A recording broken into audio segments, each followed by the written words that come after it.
बिलाशुबा जी बहुत ही अफसोसनाक हैं। खुसूसन जो पहली खबर है जो जर्नलिस्ट की जो स्वीडन में डिसअपीयर हुए, ये इसको मैं बड़ी जो है ना वो क्लोजली वॉच कर रहा हूँ गुज़श्ता अरसे से, जब से पहली दफ़ा ये खबर आई थी। चूँकि ये बड़ी अनयूजुअल किस्म की खबर है। अनयूजुअल इस हवाले से कि स्वीडन के अंदर रिसेंटली जो है वो इस तरह का कोई ऐसा वाकया नहीं हुआ है कि कोई बंदा इस तरीके से डिसअपीयर हो जाए और फिर इतने लंबे अरसे तक डिसअपीयर रहे। यानी बंदे अगर इन मुल्कों में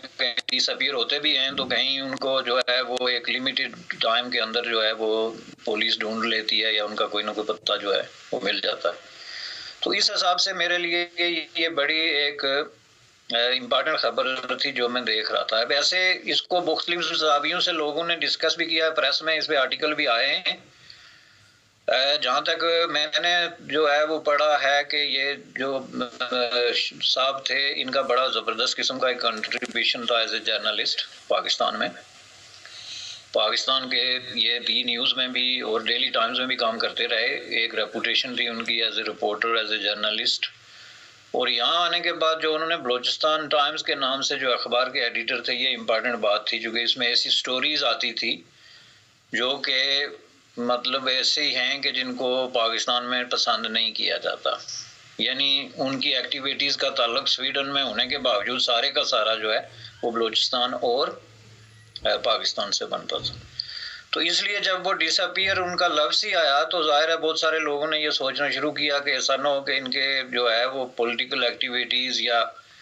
राइटिंग्स हैं या जर्नलिस्टिक जो इनकी स्ट्रगल है उसके हवाले से, उस वजह से ये डिसअपीयर हुए हों। लेकिन बहुत सारे कुछ लोग ऐसे थे जो उनके करीबी हल्के, उन्होंने कहा कि जी इसको आप अभी जब तक ये बात क्लियर नहीं होती इसको आप डिस्कस ना करें, जो कि मैं समझता हूँ कि बहुत ज़्यादा मुनासिब बात नहीं थी। क्योंकि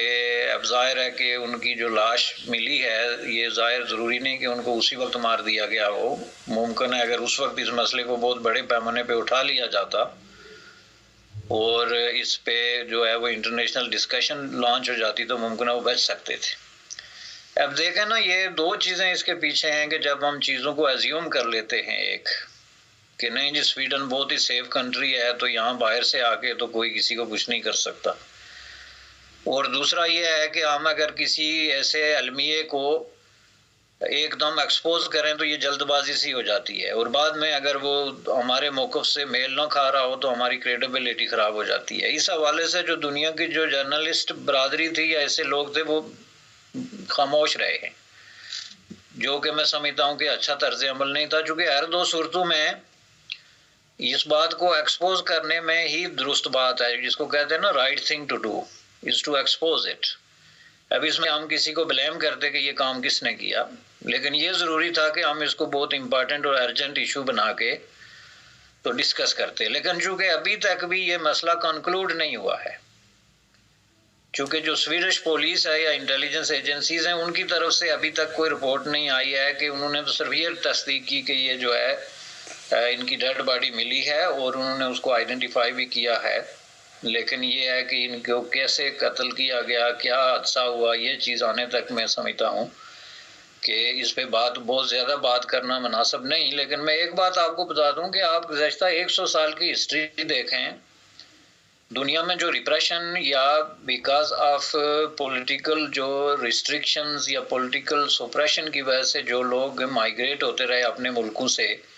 और जाके उन्होंने दूसरे ममालिक में पनाह ली बिल्कुल इसी नौजवान की तरह, उनकी तादाद जो है वो आप सैकड़ों में है हिस्टोरिकली, और उन सैकड़ों में से आपको दर्जनों ऐसे मिसालें, बड़ी बड़ी मशहूर मिसालें हैं जिनको बाहर के सेफ कंट्रीज़ में रिफ्यूज के दौरान कत्ल किया गया। उसकी बेशुमार मिसालें हैं हिस्ट्री में। अगर 1917 में रशियन रेवोल्यूशन से लेके आप देखें, जब वहाँ से कुछ इनकलाबी भागे थे और उनको बाद में दुनिया के मुख्तलिफ मुल्कों में कत्ल किया गया, वहाँ से लेके तो हाल के रूस तक देखें। अभी लंदन में 15 लोगों की एक लिस्ट तैयार हुई है जो ऐसे लोग थे जो मुख्तलिफ सस्पिशियस हालत में मुर्दा पाए गए। किसी ने जहर खा के किसी पेश किया गया कि जहर खा के इनकी मौत हुई, किसी की गाड़ी का एक्सीडेंट हुआ, लेकिन उन सारी अमवात के पीछे ये समझा जाता है कि एक जो है वो या इंटेलिजेंस एजेंसीज हैं या जो उनके इस तरह के स्क्वाड्स हैं उनका हाथ है। तो इसलिए मैं किसी भी मुल्क में इस चीज़ को रूल आउट नहीं करता कि ये मुल्क सेफ है तो इसमें ये काम नहीं हो सकता या उसमें वो नहीं हो सकता, लेकिन मैं ये समझता हूँ कि इससे पहले कि हम इसको पूरे तरीके से कंक्लूड करें, हमें बहरहाल ये रिपोर्ट देखनी पड़ेगी कि जो वहाँ की लोकल इंटेलिजेंस एजेंसीज या पुलिस है उसकी क्या रिपोर्ट है, तो उसको फिर सामने रख के हम इसका तजिया करेंगे। लेकिन जहाँ तक इसकी पॉसिबिलिटी की बात है तो आप ये देखें बलूचिस्तान की जो भी तहरीक है,